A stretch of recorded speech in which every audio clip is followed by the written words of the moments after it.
오늘 하나님을 기뻐하십시오. 그런 제목의 말씀 함께 나누기를 원합니다. 음식 많이 드셨어요? 예, 몸무게가 한 3kg씩 다 드셨죠? 음식을 저도 많이 먹어가지고 이 명절에 좀 더 뚱뚱해진 것 같아요.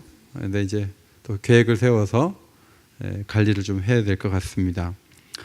요즘에 95편부터 예배를 위한 그 시들을 우리가 며칠 전부터 보고 있는데 오늘 묵상 본문은 97편입니다. 우리가 자녀들이 공부를 잘하면 너무 기분 좋지 않습니까?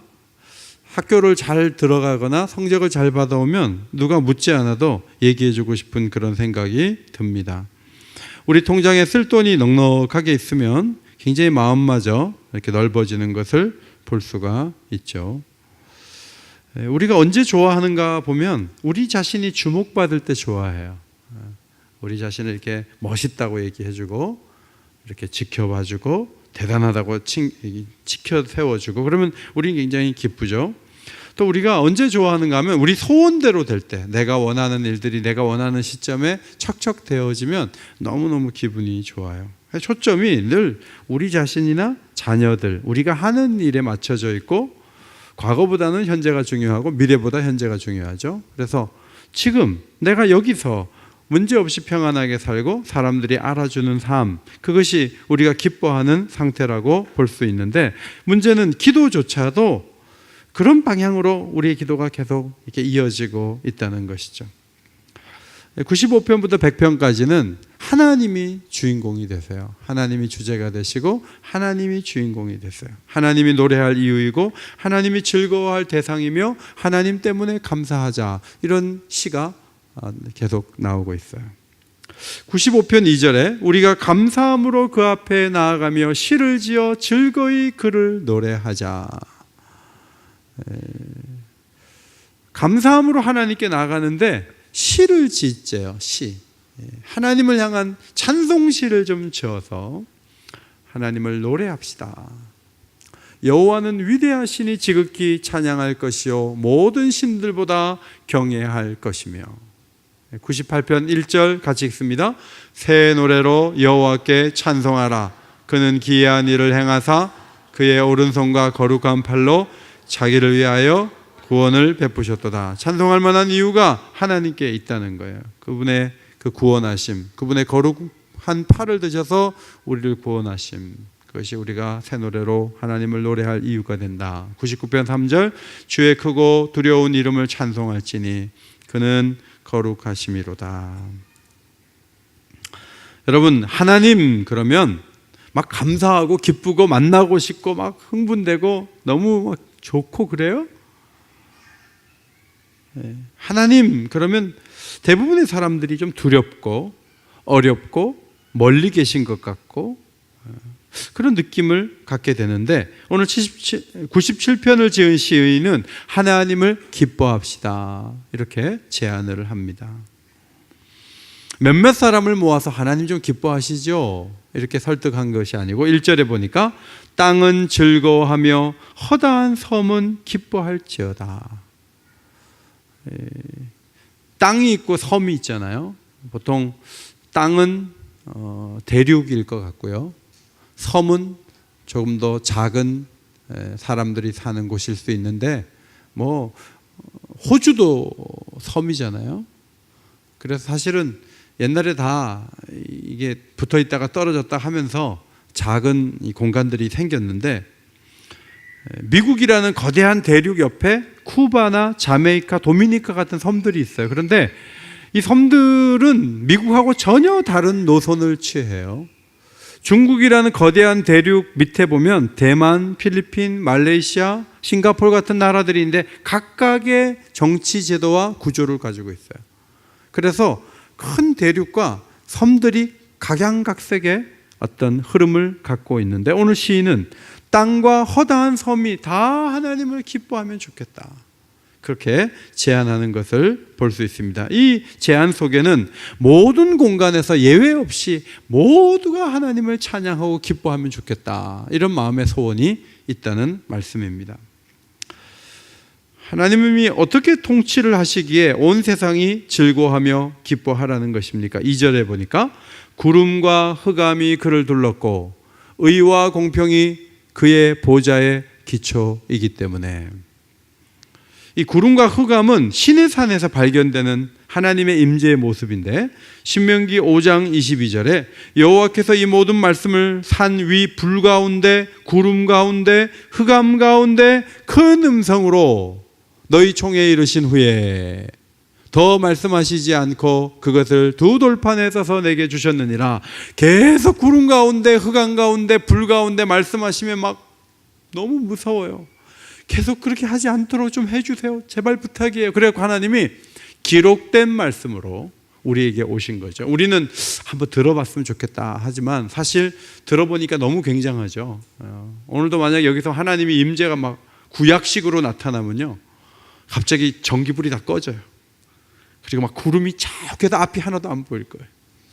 그리고 갑자기 불이 막 나타나면서 여러분은 그냥 다 소스라치게 놀라갖고 오늘 기도하고 뭐고 오늘 살아 돌아가는 게 목적이에요. 하나님의 임재가 그렇게 무섭단 말이죠. 구름과 흑암이 그를 둘렀고 그 다음 의와 공평이 그의 보좌의 기초로다. 하나님의 기초가 의와 공평이다, 그런 말씀이죠. 그러니까 하나님이 임재하시면 특별하죠.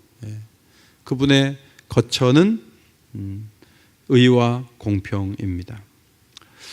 청와대에서 이렇게 대통령이 큰 차를 타고 나타나잖아요. 청와대에서 왜 대통령이 왜 외제차 타고 나타나냐? 아무도 시비 걸지 않아요. 왜 이렇게 큰 집에 사냐? 아무도 말하지 않아요.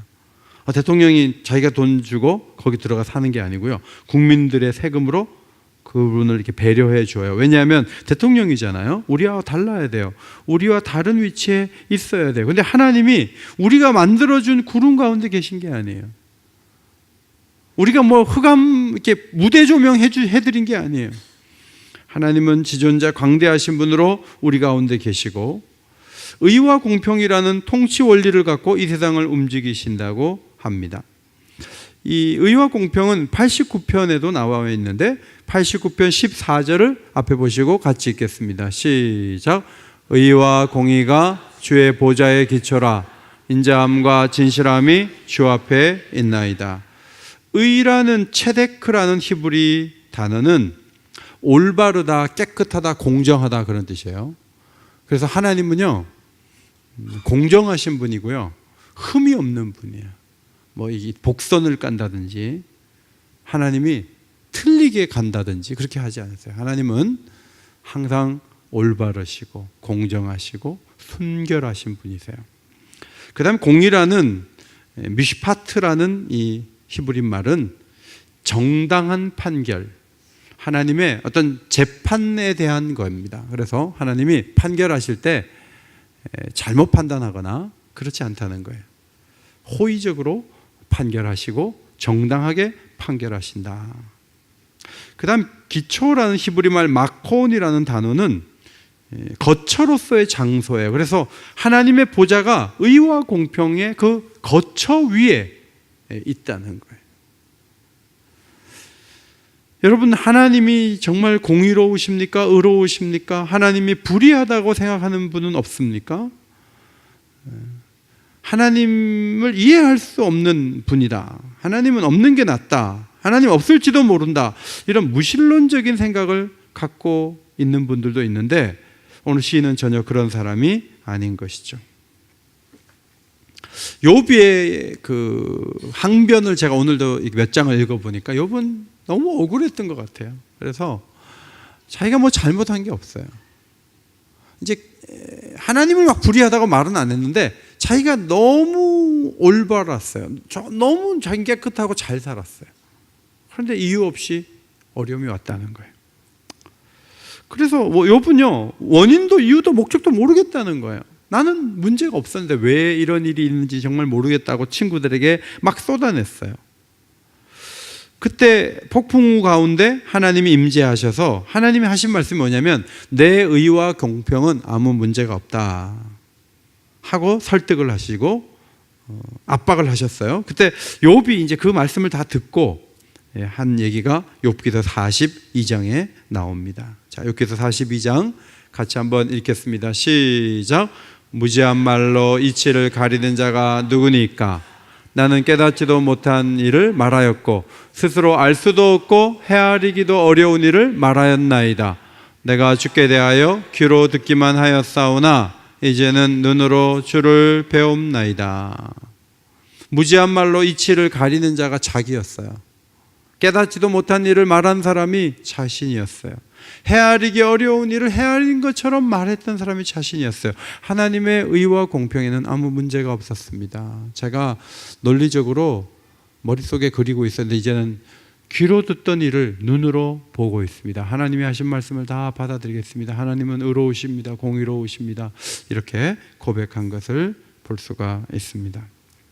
하박국 선지자도 부르짖어도 듣지 않으시고 강포로 말미암아 외쳐도 구원하지 않는 하나님, 당신 의와 공평에 문제가 있어요 라고 이제 항변을 하죠. 근데 하나님이 하신 말씀 가운데 하박국서 2장 3절에 비록 더딜지라도 기다리라, 지체되지 않고 반드시 응하리라, 이런 말씀을 주셨고, 13절에 민족들이 불탈 것으로 수고하는 것과 나라들이 헛된 일로 피곤하게 되는 것이 만군의 여호와께로 말미암음이 아니냐. 이는 물이 바다를 덮음같이 여호와의 영광을 인정하는 것이 세상에 가득함이니라. 사람들이 많이 애쓰고 수고하고 눈에 보이는 것 중요하다고 생각하지만 다 불탈 것인데, 헛된 일 때문에 다들 피곤한데, 그러나 물이 바다를 덮은 같이 여호와를 인정하는 그런 변화가 있게 될 거야. 이제 하나님이 이렇게 쭉 설명을 2장에 하시거든요.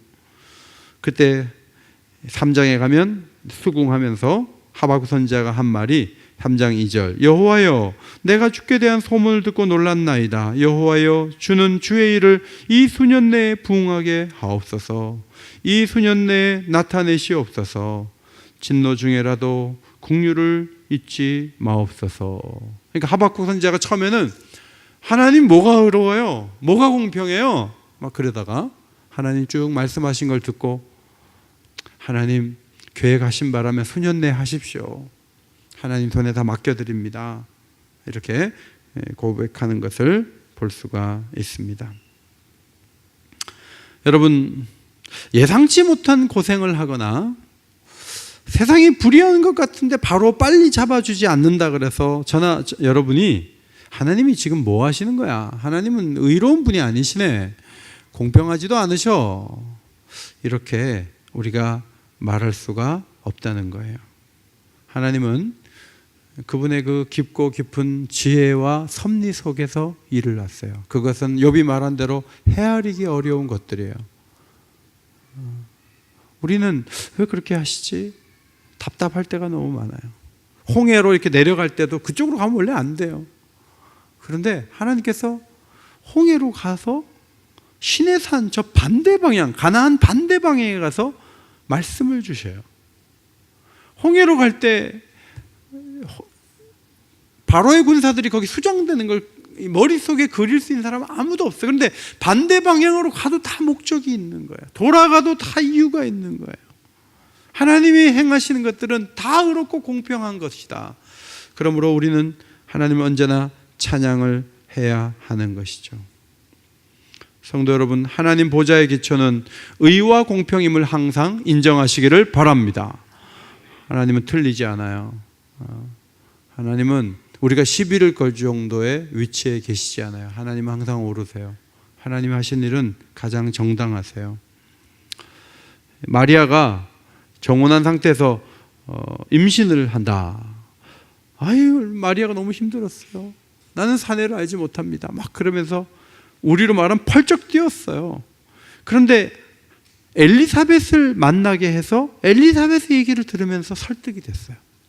그러면서 마리아의 찬가가 누가복음 1장에 나오죠. 내 영혼이 주를 찬양하며 내 마음이 하나님 내 구주를 기뻐하였음은. 여러분, 하나님을 기뻐한다는 거예요. 자기에겐 너무나 억울하고 힘든 일이 나타났음에도 불구하고 내 영혼이 하나님을 찬양하고 내 구주를 기뻐한다는 거죠. 그의 여종의 비천함을 돌아보셨습니다. 보라 이제 후로는 만세 나를 복이 있다 일컬으리로다. 어떤 상황에서도 하나님을 사랑하고 좋아하고 기뻐하는 성도들이 되시기를 바랍니다.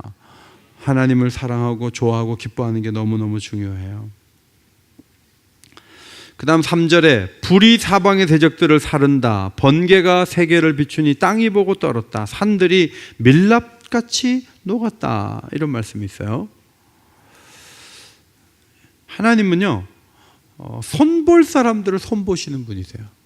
하나님은 사방의 대적들을 다 살라버려요.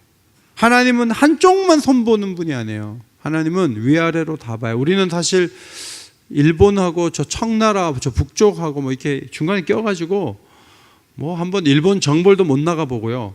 뭐 억울한 일 당해도 참고 그렇게 살았어요. 그런데 하나님은 불로 사방의 대적들을 태워버리시는 분이세요. 하나님이 공의로운 마음은 갖고 있으면서 힘이 없어서 대적들에 대해서 전전긍긍하는 분이 아니라는 거예요. 하나님은 강력한 분이세요. 이번에 총회 갔었는데 총회장님이요, 그 정치꾼들 같은 분들이 말을 많이 할 사람들을 다 입을 막아버렸어요. 그래가지고 신속하게 해갖고 5일 회의해야 되는데 3일 만에 끝냈어요. 그런데 뭐 거세게 저항한 사람이 왜 없겠어요. 마지막 날 한 명 나타났어요. 근데 그 사람도 그냥 딱 누르고 삼박하게 끝났어요. 뭐 사람이 그렇게 하는 건 좀 무리수가 있겠죠. 근데 하나님이 막 회의로 말하면 막 쩔쩔매면서, 회의가 막 5일짜리 회의인데 50일 동안 하는데 하나님이 계산도 안 되는 그 회의를 계속 하면서 질질 끌려다니는 그런 분이 아니시라는 거죠. 하나님이 악을 봤다, 대적한다 하면 사방에 있다 할때라도 불을 내리세요. 아시아 왕이요, 엘리야에게 50명의 군사와 50부장을 보냈어요. 근데 내가 하나님의 사람이면 불이 내린다 하니까요, 불이 50명과 50부장을 그 자리에 태웠어요. 한 번 더 50명이 또 올라왔어요. 한 번 더 불이 내렸어요. 하나님은요, 불로 심판하실 때가 여러 번 있었어요. 이 아론의 두 아들이 다른 불을 담아가지고 제사를 지낼 때 거기서 불이 나와가지고 두 아들을 태워봤어요. 이 무서운 일들이 많이 있었던 것이죠. 반면에 사울에게 있었던 첩 리스바를 사울의 장군 아브넬이 데려갔어요. 그런데 자기 아버지의 부인격이잖아요. 그러니까 그 아들 이스보셋이 저항했어요. 우리 아버지의 첩인데 아버지가 죽었지만 어떻게 우리 그 어머니 뻘 된 사람을 데려갈 수 있냐 하고 이제 통간하였느냐, 공의의 잣대를 딱 내미는데 아브넬 장군이 뭐라 그러냐면, 내가 유다의 개머리냐? 너 다윗에게 내가 넘겨주면 넌 죽었어. 내가 너 지켜줬는데 이제 와서 여자 문제 갖고 나를 떠들어? 이렇게 딱 하니까 이스보셋이 아브넬을 두려워하여 감히 한마디도 대답하지 못했다. 이스보셋이 왕이었거든요. 짤짤매는 거예요. 근데 하나님은 그렇게 눈치 보고 그냥 고개 숙이고 있는 분이 아니에요. 하나님은요, 아수르 군사 18만 5천 명이요, 하루아침에 다 성장이 되게 만드신 적도 있어요. 하나님은 그 기대등등한 바로의 군사를 홍해 가운데로 자발적으로 들어오게 하셔서 바다를 덮으심으로 전부 다 죽게 만드셨어요. 견고한 성을 믿고 버티던 가나안의 많은 사람들을 몰살시키셨어요. 그분이 하나님이세요. 그래서 우리가 하나님 기뻐하는 이유는요, 하나님 힘이 있으세요. 하나님은 강력하세요. 하나님은 심판하세요. 그 심판이 우리를 기쁘게 하는 면이 있어요. 그러니까 늘 악인은 많고 악인은 대단하고 믿는 자들은 다 스세에 몰려갔고, 아니에요. 하나님의 때가 되면요, 하나님이 역전을 시키실 거예요. 하나님이 심판을 내리실 거예요. 그걸 보셔야 돼요. 보시고 어깨를 펴야 돼요. 번개가 나오는데 천둥은 주님의 소리고 번개는 그분의 화살과 창이 되어서 사람을 놀라게 하는 것이죠. 4절, 그의 번개가 세계를 비추니 땅이 보고 떨었도다. 번개가 치면 이렇게 빛이 위에서부터 쫙 떨어지잖아요. 그게 화살같이 날아가는데, 이 4절은 화산이 폭발할 때 일어나는 현상을 그려주는 것이다. 5절까지 밀랍같이 땅이 녹았다. 미가서 1장 3절에 보니까 여호와께서 그의 처소에서 나오시고 강림하사 땅의 높은 곳을 밟으실 것이라. 그 아래에서 산들이 녹고 골짜기들이 갈라지기를 불 앞에 밀초 같고 비탈로 쏟아지는 물 같으니. 그러니까 이 화산이 폭발할 때 거기서 하나님이 나오시는 그림, 영상을 우리들에게 보여주고 있습니다. 하나님은 온 땅과 섬들과 세상과 산들의 통치자이고 주인이세요. 이 세상을 그냥 버려두지 않고 악에 대해서 심판하시는 분이십니다.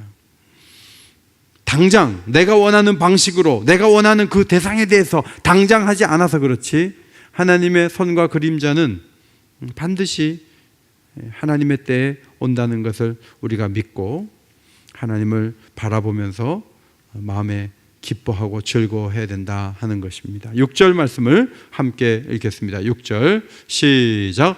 하늘이 그의 의를 선포하니 모든 백성이 그의 영광을 보았도다. 하나님이 왜 이 세상을 찾아오시냐면 질서를 잡으려고 오시는 거예요. 하늘이 그의 의를 선포한다. 뜻이 하늘에서 이루어진 것처럼 땅에서도 이루어지기를 우리 보고 기도하라고 예수님이 가르쳐 주셨잖아요.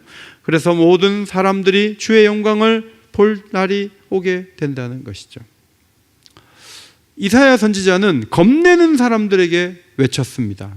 너희는 약한 손을 강하게 하며 떨리는 무릎을 굳게 하며 겁내는 자들에게 이르기를 굳세어라. 두려워하지 말라. 보라, 너희 하나님이 오사 보복하시며 갚아주실 것이라. 하나님이 오사 너희를 구하시리라 하라. 겁내면 안 돼요. 이번에도 뭐 뉴스 기사 보니까 시댁만 가면 스트레스 받아.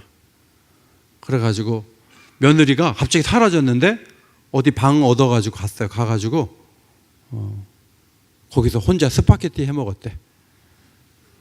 안 나타났는데 혼자 자기만의 시간을 갖는다는 거예요. 여러분, 그게 굉장히 당당해 보이지만요, 그게 굉장히 두려운 모습이에요. 물론 어른들이 이런 얘기하고 저런 얘기하고 힘들 수 있지만요, 자기 자리를 이탈해갖고 혼자 그렇게 돌아다니면 관계가 어떻게 되겠어요? 그게 나중에 얼마나 후유증이 있고 그게 얼마나 어려운 문제를 가져오겠어요? 하나님이 곁에 계시다는 생각을 가지고 두려워하지 않고 어려운 문제를 하나님께 맡기고 이렇게 앞으로 나가야지. 그냥 어디 혼자 가고 컵라면 끓여 먹고 그러면 그게 행복하고 그게 자신감 있는 모습이 전혀 아니라고 생각이 돼요. 이사야 52장 10절에 여호와께서 열방의 목전에서 그의 거룩한 팔을 나타내셨으므로 땅끝까지도 모두 우리 하나님의 구원을 보았도다. 하나님이 안 계신 것 같고 질서를 안 잡는 것 같아서 혼란스러울 때가 너무 많죠. 그러나 하나님은요, 갚아주시는 분이시고 거룩을 드러내는 팔을 갖고 계신 분이에요. 땅끝까지 하나님의 구원을 보게 될 날이 온다는 거죠. 여리고에 이렇게 있는 많은 사람들이 막으려고만 하고 있었는데 그 중에 한 여인 라합은요, 하나님을 보고 있었어요. 여리고 성민인데 기생인데 그 마음속에 하나님을 향한 믿음이 막 움직였어요. 하나님은 그 라합에게 자신을 드러내신 거죠. 여러분, 오늘 명절 끝에 여기 왜 나오셨어요? 금요일이면 뭐 이상하게 습관이 됐나 봐요. 몸이 막 교회로 가요. 저녁이면 나도 모르게 벌써 운전대를 잡고 교회로 가고 있어요. 습관이 배서 그런 것 같아요. 아니에요. 여러분, 우리가 이렇게 모이는 이유 중에 하나는 하나님의 영광 때문에 그래요. 하나님의 영광을 바라본 경험이 있는 자가 하나님의 영광을 바라보며 모이는 거죠. 그게 우리의 기도회라고 볼 수 있는 거예요. 하나님은 없는데 보이지 않는 영광을 막 우겨 짜면서 뭔가를 구하는 게 아닌 거예요. 하나님의 영광은 분명하고 우리에게 분명히 드러나는 것이죠. 7절, 조각한 신상을 섬기며 허무한 것으로 자랑하는 자는 다 수치를 당할 것이라. 너희 신들아 여호와께 경배할지어다. 하나님은요, 자기 백성에게만 오지 않고 우상을 섬기는 사람들도 찾아가세요. 그들에게도 영향을 미치세요. 이방인들은 누구를 섬깁니까? 다른 신을 섬기죠. 그러면 그 신들과 섬기는 자들이 전부 다 수치를 당하게 된다는 거죠. 지금 세계적으로 종교가 많지만 주님이 강력하게 오시면 모든 종교는 다 헛것이라는 것이 드러날 거예요. 그리고 오직 여호와를 섬기고 독생자를 보내주신 하나님을 믿는 이 신앙만이 세계 가운데 남아있게 될 것을 믿으시기 바랍니다. 이것에 대한 확신을 가지셔야 돼요. 블레셋과 이스라엘이 싸워서 블레셋이 이겨서요, 법궤를 뺏어갔어요. 그러니까 옛날의 전쟁은 신들과의 전쟁이라고 생각하기 때문에 이 여호와 종교를 다곤이란 신을 섬기는 종교가 이긴 거예요. 그래서 이 법궤를 뺏어가지고 다곤 신전에다가 딱 갖다 뒀거든요. 아침에 나와 보니까 다곤 신전이 팔목, 발목 다 부러져 가지고요, 돌아다니고 있는 거예요. 목도 이렇게 목이 딱 달랑 이렇게 해서 돌아다니고, 딴 데 옮겨가면요 거기 또 그래요. 그 다음에 그곳에 독종이 발해갖고 사람들이 막 이 독종 때문에 견디지 못해서 고통해요. 나중에 블레셋 사람들이 도저히 법궤를 갖고 있지 못해가지고 이스라엘 백성에게로 수레해가지고 돌려보내줬다고요. 겉으로 보면 블레셋이 이긴 것 같죠? 하나님도 우습게 보이죠? 그런데 법궤에 임재하시는 하나님은요, 다곤 신전의 신상들의 팔목과 발목과 목을 부러뜨려 버려요. 모든 신은 껍데기예요. 그리고 평범한 자리로 내려갈 수밖에 없는 거예요. 자, 96편 5절도 비슷한 말씀인데 앞에 보시고 한번 읽겠습니다. 시작. 만국의 모든 신들은 우상이지만 여호와께서는 하늘을 지으셨음이로다. 모든 신은 우상이에요. 오늘 이번에 제사 지내신 분들 계세요? 제사 지내면서 조상신 보고 좀 잘 봐주세요, 그렇게 하신 분들 계세요? 다 우상이에요. 하늘을 지으신 분은 여호와 하나님 한 분밖에 없다는 것을 고백하시기를 바랍니다. 목숨을 걸고 고백해야죠. 우상과 우상 숭배자들은 다 무장해제를 당할 수밖에 없어요. 우리나라도 역사를 이렇게 보면요, 신사참배 고통을 막 가했잖아요. 근데 1945년 6월 달에 조선에 신궁 2곳, 신사 77곳, 작은 신사가 1062곳이 있었대요. 그리고 학교마다 호안덴이라는 그 신사를 섬기는 곳이 있었고, 집마다 가미다나라는 가정재단, 가정신단을 갖다 이렇게 만들었다고요. 그래갖고 이런 것들이 조선 반도에 가득했어요. 그런데 일본이 망하면서 이거 다 때려 부신 거예요. 그럼 그동안에 신이라고 위하고 거기다 절하고 한 건 전부 다 수치를 당하는 거죠. 일본이 영원할 것 같아서 목사님들마저도 그 신단에다가 절하고 그랬었는데, 어리석게 했었는데 다 수치스러운 것이 되고 말았던 거죠. 우상이 나쁜 거는요, 우상 숭배에 들어가면 도덕성도 없고 이게 아무것도 없어요. 정신대 같은 걸 만들고 지금도 미안하다고 말 안 하고 우리가 딸들을 그냥 보내서 갔다고 지금도 주장을 하잖아요. 여러분, 왜 그걸 사과를 안 하고 왜 지금까지 그러고 있냐면요, 우상에 물들어 있기 때문에 그래요. 정직하게 사과하고 용서를 구하는 거는 우상을 섬기는 세계에서는 그만큼 어려운 거예요. 그렇게 약탈을 일삼고 얼마나 고통을 줘요. 저희도 할머니, 할아버지가, 외할머니, 외할아버지가 정미소를 하셨어요. 과수원을 하시고요. 그러니까 쌀이 이렇게 많아야 되잖아요. 그런데 일본 순사들이 와가지고 쌀 숨긴 걸 찾아내려고요, 마당을 꼬챙이 같은 걸 막 찔렀다고요. 그래갖고 정미소를 하는 우리 할머니가 산에 가서 소나무 껍질 그거 해가지고 드셨다는 말씀을 하시는 거예요. 얼마나 고통스럽게, 얼마나 힘들게 했어요. 그런데 그런 일본이 계속 고통을 친 게 아니고 어느 날 이 작은 신사 1000개가 넘는 곳, 학교마다 세워지고 집마다 세워진 이 신단들이 다 박살이 나는 거예요. 아무것도 아니에요. 그걸 억지로 섬기게 만들었던 거예요. 우상을 섬기면 거기서 뭐가 나오는 것 같지만 절대로 그렇지 않아요. 결국은 여호와 하나님 한 분만이 온전하시기 때문에. 그래서 9절이 나온 거예요. 9절 앞에 보시고 읽겠습니다. 9절 시작. 여호와여 주는 온 땅 위에 지존하시고 모든 신들보다 위에 계시니이다. 할렐루야. 하나님은 모든 신 위에 계세요. 지존자세요. 지존이라는 히브리 말 엘요온이라는 단어는 가장 높다 그런 뜻이에요. 가장 높은 곳에 계셔서 공간적으로 저 위에 계시다 그런 뜻보다는, 그러니까 힘이 가장 세시고요, 능력이 가장 많으시고 사랑도 가장 풍성하세요. 긍휼의 그 사랑도 더 크신 거예요. 오늘 처음에 막 솔로 했던 우리 현빈이가 아팠거든요. 아파서 우리가 병원 신방 가고 그랬는데 오늘 막 찬양을 부르는데 음이 조금 안 맞았지만 전 너무 은혜가 되더라고요. 그러다가 그 다음 음이 착 맞으니까 막 너무 더 좋은 거예요. 하나님이요 지존자세요. 그래서 고난도 주고 아픔도 주지만 그분의 그 지혜와 섭리와 능력으로 가장 좋은 길을 알고 계시고 그분의 긍휼과 그분의 모든 그 이끄시는 방법들은요 우리보다 훨씬 더 위에 계신 분이에요.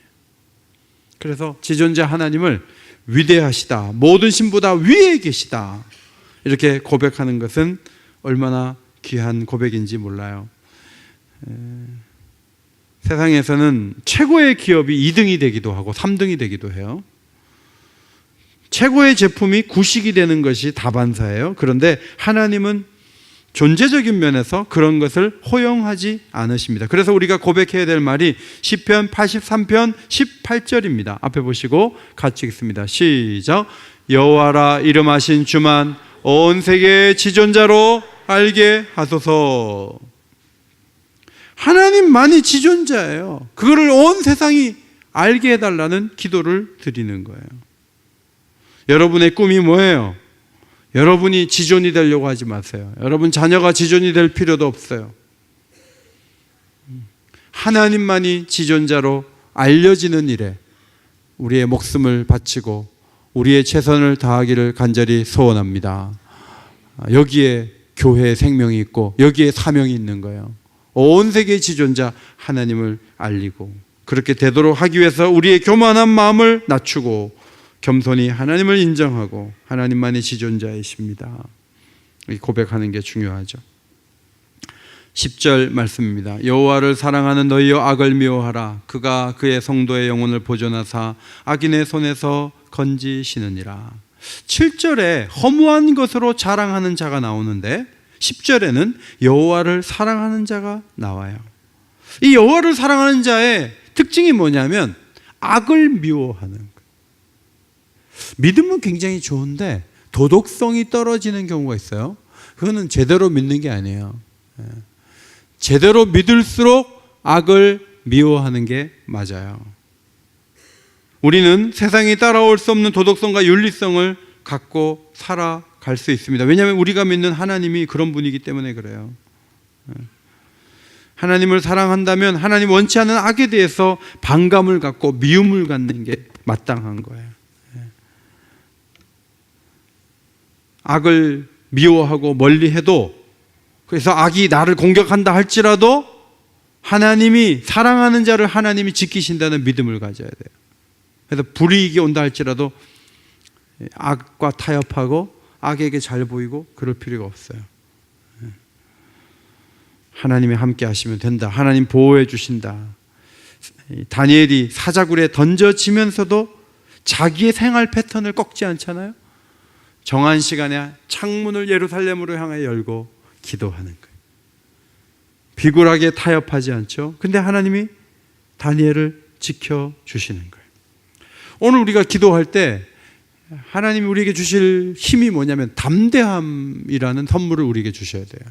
그래서 기도하고 나서 비굴하게 살면 안 돼요. 아닌 건 아닌 거죠. 기도하고 나서 담대하게 하나님 원하는 길을 저는 가겠습니다. 그런 힘을 가지고 일어나는 것은 너무너무 중요한 거예요. 그러면 악이 뭐고 선이 뭐냐 했을 때 그 기준은 율법이죠. 율법. 그 율법대로 삶을 구현해야 될 사명, 그거를 이스라엘 백성들은 갖고 있어요. 그러니까 그러면 악인이 가만히 있겠어요? 악인이 목숨을 노리겠죠? 그래도 하나님이 지켜주실 것이다, 이런 믿음을 갖는 거예요.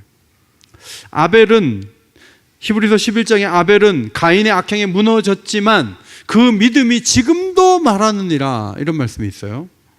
노아는 방주를 지으면서 바닷가에서 짓지 않고 산에서 지니까 얼마나 조롱을 받았겠어요. 그러나 오히려 그가 세상을 정죄하고 믿음을 따르는 상속자가 되었느니라. 모세도 이런저런 위협을 받았지만 하나님 백성과 함께 고난받기를 잠시 죄악의 낙을 누리는 것보다 더 좋아했다, 그랬어요.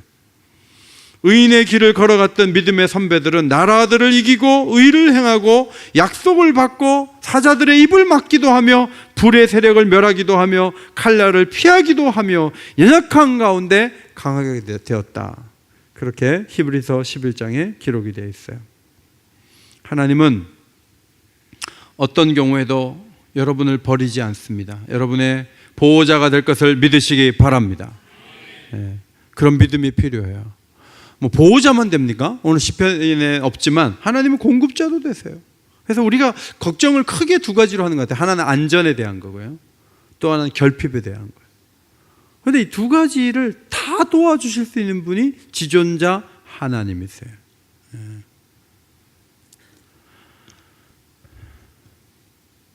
수술을 잘하는 의사에게 맛있는 요리를 기대할 수는 없어요. 수술을 잘하는 분은 수술을 잘해요. 요리사 보고 수술을 맡길 수는 없어요. 수술도 잘하고 요리도 잘하고 그런 사람 찾기는 어려워요. 각자는 잘하는 것이 각자 있는 거예요. 근데 하나님은 모든 분야에서 책임져 주실 수 있어요. 보호도 해 주시고요, 공급도 해 주세요. 그러니까 그 하나님을 기뻐하자는 거예요. 예수님 말씀하시기를 오늘 있다가 내일 아궁이에 던져지는 들풀도 하나님이 이렇게 입히시거든 하물며 너일까 보냐. 믿음이 작은 자들아, 그러므로 염려하여 이르기를 무엇을 먹을까 무엇을 마실까 무엇을 입을까 하지 말라. 이는 다 이방인들이 구하는 것이라. 너일까 보냐. 여러분이 지금 염려하고 있는 부분, 하나님이 책임져 주실 것을 믿으시기 바랍니다. 하나님이 책임져 주세요. 여러분이 미래를 막 다 계획해서 다 설계해갖고 내가 준비한 대로 살겠다, 그렇지 않아요. 그리고 하나님이 주실 수 있는 또 하나의 큰 선물은 성령님이시죠. 너희가 악할지라도 좋은 것을 자식에게 줄 알거든 하물며 너희 하늘 아버지께서 구하는 자에게 성령을 주시지 않겠느냐. 아주 성품이 못되는 엄마가 있는데 밥을 이렇게 뜨다가 밥이 밥알이게 흘렀어요, 덩어리째. 근데 버리기는 아까워요. 그러면 그걸 이렇게 손으로 이렇게 해가지고 아들 밥 위에 놓을까요, 남편 밥 위에 먹을까요, 자기가 먹을까요? 보통 남편이 미운 분들은 남편 밥 위에다가 흙과 함께 이렇게 얹죠. 대부분요, 성격이 아주 못됐고 좀 강팍한 사람도요, 그걸 이렇게 해가지고 흙이 묻을 수 있는 그 밥을 자식 밥 위에다가 얹는 부모가 없어요. 그런데 하나님은요, 악할지라도 좋은 것을 주시는데 우리에게 주실 수 있는 최고의 하나님의 선물이 뭐냐면 성령이세요. 하나님은 성령을 부어주시는 분이세요. 오늘 저녁에도 최고의 선물을 받고 돌아가는 방법은 하나님 주시는 성령으로 충만하게 돼서 돌아가는 거예요. 아멘. 네. 11절 의인을 위하여 빛을 뿌리고 마음이 정직한 자를 위하여 기쁨을 뿌리시는도다. 이게 씨앗 뿌리는 용어가 나왔는데 저는 이 말씀이 너무 좋더라고요. 빛을 뿌리고, 의인들이 어둠에 갇혀있고 답답함에 갇혀있는데 빛을 뿌려주시는 거예요. 그럼 당장에 씨앗이니까 당장에 뭐가 환해지진 않아요. 그런데 이 나무가 이렇게 움돋아 갖고 싹 올라오는 것처럼요, 이게 변화가 싹 오거든요. 지금 나무가 뒤에 새 그루가 있는데 지금 잎을 지금 갈고 있어요. 제가 여기 앉아가지고 새벽에 이렇게 보면 여기 지금 잎을 갈고 있어가지고 여기 막 떨어져요. 근데 옆에는 이렇게 새순이 막 나오고 있어요. 이게 갑자기 되는 게 아니고 서서히 되는 거예요. 여러분에게 의의 씨앗을 뿌려주시고 빛을 뿌려주시잖아요. 그럼 여러분 그 어둠이요 싹 안개가 거치듯이 싹 사라질 것을 믿으시기 바랍니다. 하나님 그렇게 해주실 수 있어요. 그 다음에 두 번째, 하나님은 뭘 뿌리시냐면 기쁨을 뿌리신다는 거예요. 씨앗을 뿌리듯이 기쁨을 뿌리세요. 그러면 상황은 엄청나게 안 좋은데 막 기쁨이 막 주체하지 못하게 일어나는 거예요. 상황은 내가 울 수밖에 없는데 막 너무너무 기쁜 거예요. 신앙생활하다 그 기쁨이 경험되기를 바랍니다. 이게 이제 중요해요. 사도행전에 그런 기쁨이 많아요. 재산과 소유를 팔아 각 사람의 필요를 따라 나눠주며, 그러면 재산이 없어진 거잖아요.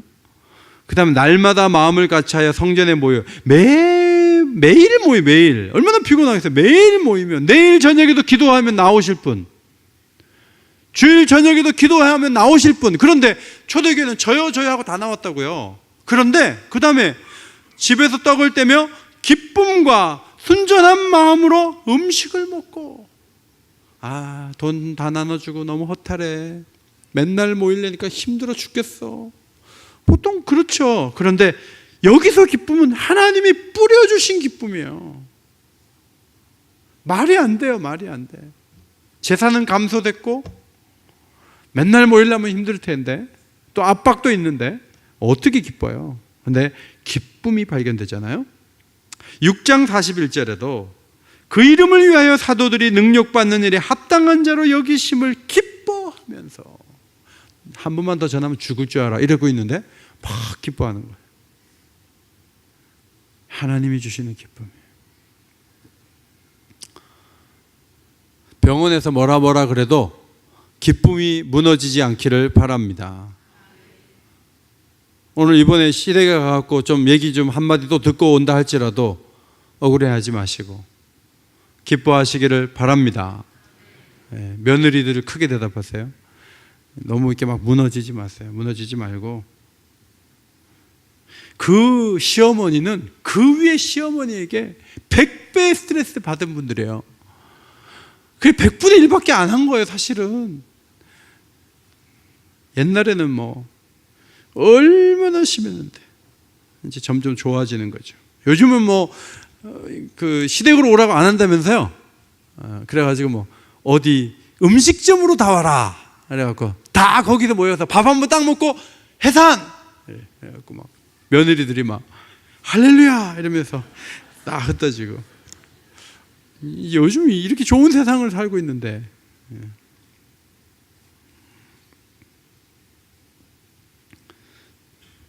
하나님이 기쁨을 뿌려주시면 어떤 경우에도 기뻐하게 될 줄 믿습니다.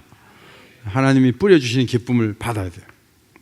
우리가 할 일이 하나 있어요. 하나님이 기쁨을 뿌리실 텐데 12절이에요. 의인이여 너희는 여호와로 말미암아 기뻐하며 그의 거룩한 이름에 감사할지어다. 하나님 때문에 기뻐하는 게 의인이에요. 자기 상황이 너무 기쁨의 그 이유가 되는 게 아니에요. 이 의인들은요, 하나님이 그냥 좋은 거예요. 하나님이 너무 노래하고 싶고 하나님 너무 좋은 거예요. 하나님 곁에 계신 것만 해도 뭐 다른 거 없어도 돼요. 이 하박국의 3장 마지막에 나오는 시지만, 저는 이게 참 높은 신앙이라는 생각이 들었어요.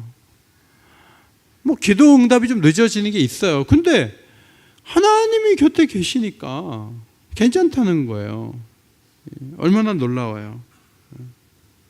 그 거룩한 이름에 감사하고, 장차 온 세상을 하나님이 더 확실하게 다스릴 것을 바라보면서 오늘의 이 어려움을 이겨내고 소망을 품는 거죠. 명절 기간에 장례식이 있었는데 이제 발인 예배를 드리고 집으로 가려고 그러는데 집사님 그 형제가 없어서 우리로 말하면 큰 40인승 그 버스에 한 10명밖에 안 타는 거예요. 그래서 이 참 그냥 가기가 좀 그렇다. 그래서 우리 전임 교육자들이 같이 가서 하간 예배까지 명절 끝이지만 갑시다. 그래갖고 이제 목요일 날 갔는데 목사님이 이제 그 돌아가신 분이 세운 교회에서 27년 동안 목회하신 목사님이셨어요. 그래서 이 목사님이 이제 하간 예배를 인도하시는데 막 그 새벽 기도를 빠지지를 않으셨대요. 93세신데 병원 가시기 전까지 안 빠졌대요. 모든 모임에 100% 나왔대요. 그 권사님 보내니까 얼마나 목사님 마음이 아프겠어요. 그리고 설교를 이렇게 하시고 찬송가 마지막 237장 부르겠습니다. 그래갖고 237장을 부르는데 우리는 장례식 때 한 번도 안 부르는 찬송이에요. 237장이. 그 3절 가사가 이런 거예요. 우리 일생 다 지나고 주의 품에 편히 쉴 때 나의 영혼 자유함을 얻겠네. 괴로운 짐 모두 벗고 주와 함께 살리로다. 너와 날 위해 황금종 울린다. 이런 찬송 들어보셨어요?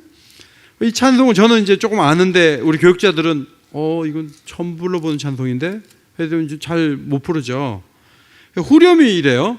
저 울리는 종소리와 천사들의 노랫소리 영광일세 할렐루야 기쁘다. 지금 뭐 하고 있다고요? 하간 예배하고 있다니까요.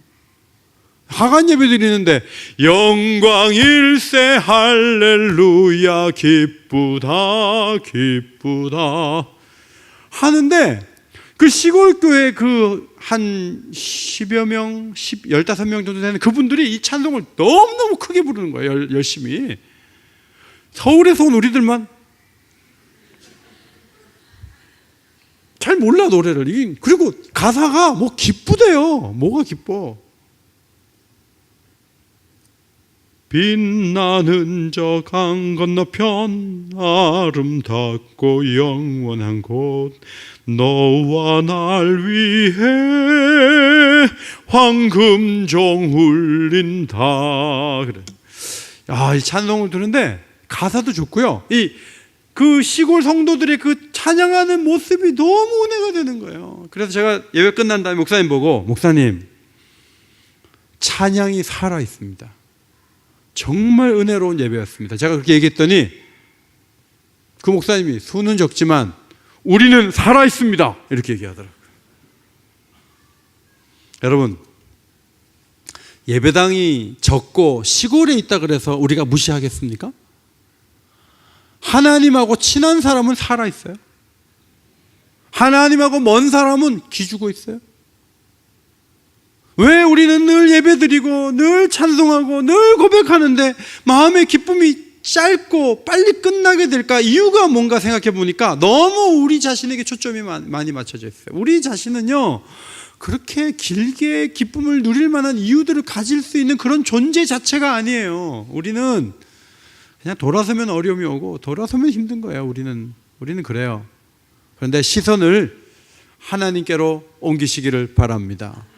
하나님을 바라보고 하나님의 영광을 바라보고 그리고 기뻐하는 것이죠.